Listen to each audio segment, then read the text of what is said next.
সূরা ফাতিহা যখন জোরে পড়া হবে তখন সূরা ফাতিহা শেষ হওয়ার পরে পড়ে নেন, এটি সতর্কতা। বিস্তারিত এর আগে বলেছি যে সামান্য কিছু ক্ষেত্রেই শুধু শোনেন, বাকি তো অধিকাংশ সময় শোনেন না। 17 রাকাতে 11 রাকাতই শোনেন না, আপনি জোহরে শোনেন না, আসরে শোনেন না, মাগরিবে তৃতীয় রাকাতে, এশার তৃতীয় চতুর্থতে শোনেন না, 11 রাকাতে শুনলেন না, পড়েন না কেন? হানাফি ভাইদেরকে বলছি, বোনদেরকে বলছি যে কমপক্ষে 11 রাকাত নামাজ ঠিক করেন, না হলে বাতিল যাবে সব নামাজ।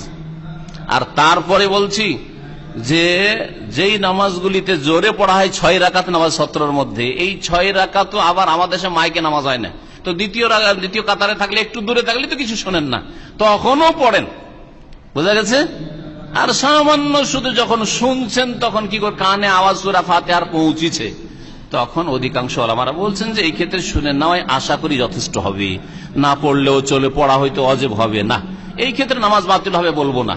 কিন্তু আগে ঠিক করে তা আসেন, 11 রাকাত নষ্ট হচ্ছে আর 6 রাকাত নিয়ে পেরেশান, আর 6 রাকাত আবার ওই সীমিত যখন শুনছে তখন এই নিয়ে পেরেশান, আর জোহরেও সূরা ফাতিহা পড়লেন না, এরকম নামাজ হয় না। লা সালাতা লিমান লাম ইয়াকরা বিফাতিহাতিল কিতাব।